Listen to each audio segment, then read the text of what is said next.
Assalamualaikum warahmatullahi wabarakatuh. Perkenalkan, nama saya Zafira Azandrian dari kelas 10M. Di sini saya akan menceritakan tentang kelahiran Nabi Muhammad SAW.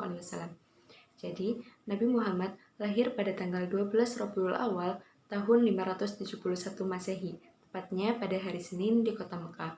Beliau lahir dari rahim Aminah binti Wahab yang merupakan pemimpin dari Bani Zuhro. Ia adalah sosok wanita paling mulia dalam hal keturunan dan kedudukannya di kalangan suku Quraisy. Sebagaimana yang diceritakan oleh Abul Hasan Al-Ali Hasani An-Nadwi melalui tulisannya yang berjudul Sirah Nabawiyah. Dan ayah Nabi Muhammad bernama Abdullah bin Abdul Muthalib yang merupakan anak dari pemimpin suku Quraisy yang sangat dihormati oleh warga setempat. Abdul Muthalib merupakan seorang saudagar yang sering bepergian ke negeri Syam. Di saat Aminah mengandung Nabi Muhammad yang saat itu baru berusia 2 bulan, Abdullah meninggal dunia, sehingga Nabi Muhammad lahir sebagai seorang anak tanpa didampingi oleh ayahnya. Singkat cerita, Nabi Muhammad lahir di dunia, dan Aminah mengutus seseorang untuk mengabarkan tentang kelahiran anaknya kepada Abdul Muthalib, kakek Rasulullah, karena pada saat itu Abdul Muthalib sedang melakukan tawaf di Mekah. Abdul Muthalib sangat senang dengan berita kelahiran Nabi Muhammad SAW. Sejarawan menyebut Abdul Muthalib langsung membawa bayi Nabi Muhammad ke Ka'bah. Hal ini dilakukan untuk berdoa sebagai ungkapan rasa syukur kepada Allah atas kelahiran Nabi Muhammad SAW. Nabi Muhammad lahir di tahun gajah karena bertepatan dengan peristiwa penyerangan kota Mekah oleh pasukan gajah. Pasukan gajah dipimpin oleh Abroha bin Asyabah al-Hasbasi dari Yaman. Menurut buku Spirit Haji, saat itu Raja Abroha berencana menguasai Mekah dan Ka'bah. Keinginan itu muncul karena dia cemburu dengan peziarah yang terus berkunjung ke Mekah.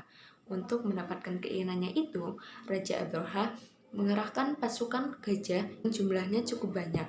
Abroha bersama pasukannya berhasil menghancurkan kota Mekah, namun mereka gagal menguasai Ka'bah. Sebelumnya, pasukan Abroha harus menghadapi keberanian Walid bin Mughirah yang saat itu bertugas sebagai komandan keamanan Ka'bah. Ketika Walid dan beberapa pasukannya terkepung, saat itulah Allah mengutus rombongan burung ababil dengan jumlah yang banyak. Burung-burung itu mampu menghalau pasukan Abroha. Apalagi, konon Raja Abroha meninggal karena luka serangan burung tersebut. Masyarakat Arab yang hidup di daerah perkotaan pada saat itu memiliki tradisi untuk menitipkan bayi-bayi mereka kepada perempuan pedesaan. Bayi itu akan dirawat dan disusui dengan baik. Sebagai imbalannya, perempuan desa tadi akan mendapatkan upah yang telah disepakati sebelumnya. Hal itu dilakukan karena iklim perkotaan Arab kurang baik untuk seorang bayi, sehingga dulu orang-orang Arab memilih untuk menitipkan bayinya ke perempuan pedesaan dan dirawat di desa agar kesehatan bayi terjaga dan tumbuh kuat. Hal ini juga dialami oleh Nabi Muhammad saat masih bayi. Beliau dirawat dan disusui oleh seorang perempuan desa dari kabilah Sa'ad bin Bakr yang bernama Halimah As-Sa'diyah binti Abu Su'aib. Muhammad kecil hidup di perkampungan kabilah sampai usia 5 tahun. Sebelum Halimah menjadi ibu susu yang terpilih, diceritakan bahwa saat itu Halimah dan rombongannya pergi ke Mekah. Di sana mereka kemudian ditawari untuk menyusui bayi Muhammad.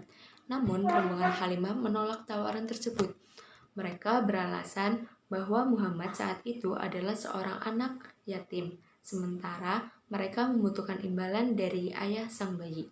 Di tengah-tengah kelompok yang menolak, hanya Halimah yang bersedia dan bersikeras untuk menyusui bayi Muhammad.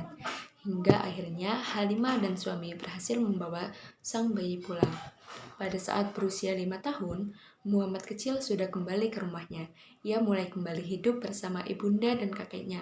Namun, tak lama setelah itu, tepatnya saat Rasul berusia 6 tahun, beliau kehilangan sang ibu, yaitu Siti Aminah, yang meninggal dunia setelah mereka berdua ziarah ke makam Abdullah.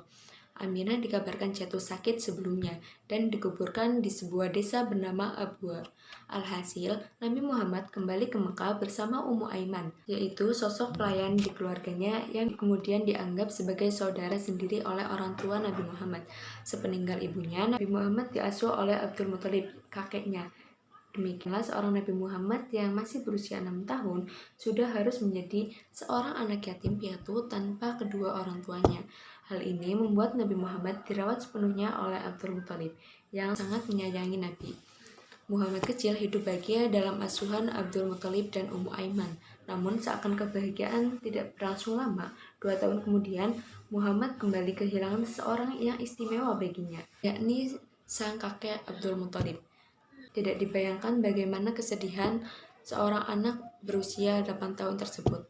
Pengasuhan Nabi Muhammad kecil kemudian diserahkan kepada pamannya yang bernama Abu Thalib. Disebutkan dalam sejumlah sirah bahwa Abdul Muthalib mewasiatkan hal tersebut kepada Abu Thalib, mengingat Abdullah dan Abu Thalib adalah saudara seibu. Saat bersama pamannya inilah seorang pemuka agama mengenali Muhammad sebagai utusan Allah dan membawa Islam pada seluruh masyarakat dunia. Kisah kelahiran Nabi Muhammad SAW yang lahir pada tanggal 12 Rabiul Awal tahun 571 Masehi pada hari Senin yang bernilai istimewa bagi umat Islam.